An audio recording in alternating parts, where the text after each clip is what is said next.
నమస్కారం. ఈరోజు మా మెదక్ జిల్లాలో సూరారం విలేజ్ శంకరపేట మండలం విజిట్ చేయడం జరిగింది. ఇక్కడనే మనకి జీకే సత్యనారాయణ రైతు వాళ్ళే 2023లో నాటిన ఆయిల్ పామ్కి ఈరోజు హార్వెస్టింగ్ అయింది.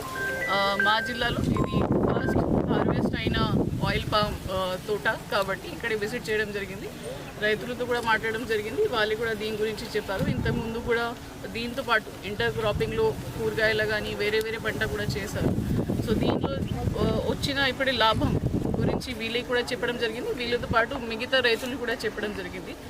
ఆయిల్ పామ్ పంట ఒకవేళ చేస్తే దీంట్లో మనకి ఇబ్బంది కాకుండా మధ్యలో మనం వరి కానీ వేరే పంట కానీ కూరగాయలు కానీ ఏదైనా చేసుకోవచ్చు. సో రెగ్యులర్ ఇన్కమ్ కూడా వస్తుంది. కాబట్టి హార్వెస్టింగ్ అయిన తర్వాత 3 years 4 years మధ్యలో హార్వెస్టింగ్ అయిన తర్వాత వాళ్ళకి నెలకి ఇంకా ఎక్కువ ఆదాయం రావడానికి అవకాశం ఉంది. కాబట్టి ఇది మనం ప్రమోట్ చేస్తున్నాము మా జిల్లాలో. త్వరలోనే మనకి కూడా లివ్ ఫార్మ్ కంపెనీ తరఫు నుంచి ఫ్యాక్టరీ కూడా ఎస్టాబ్లిష్ చేస్తున్నాము. సో ఇక్కడే రైతుల నుంచి కలెక్ట్ చేసి వాళ్ళ ప్రొసెసింగ్ కూడా చేసుకోవచ్చు. ఇప్పుడు కలెక్ట్ చేసి మనం సిద్దిపేటకి పంపిస్తున్నాము. సో దట్ అక్కడ మనకి ప్రొసెసింగ్ కూడా అయిపోతుంది. మిగతా రైతులకి కూడా కోరిక, ఇప్పుడు ఉన్న ఎల్ నీనో కండిషన్స్ పరంగా మనకి వరి కాకుండా వారి ఎక్కువ నీళ్ళు అవసరం ఉన్న పంట కాకుండా వేరే పంటల గురించి ఆలోచిస్తే, ఎస్పెషల్లీ ఆయిల్ పామ్ గురించి ఆలోచిస్తే రైతులకు కూడా నష్టం ఉండొద్దు, ప్లస్ వీళ్ళకి ఎక్కువ ఆదాయం రావడానికి అవకాశం ఉంటుంది. సో ఈరోజు ఇది మా జిల్లాలో వచ్చిన హార్వెస్ట్ కాబట్టి చాలా సంతోషం.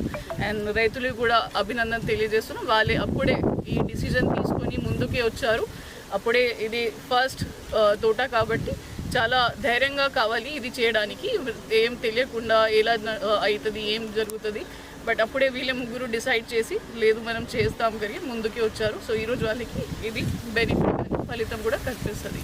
సో మిగతా రైతులకు కూడా రిక్వెస్ట్, మీరు కూడా ఆలోచించి మొత్తం ఇన్ఫర్మేషన్ తీసుకొని హార్టికల్చర్ డిపార్ట్మెంట్ కానీ అగ్రికల్చర్ డిపార్ట్మెంట్ నుంచి తీసుకొని ఈ ముందుకే రావాలి అనేది డిసిజన్ తీసుకోవాలి.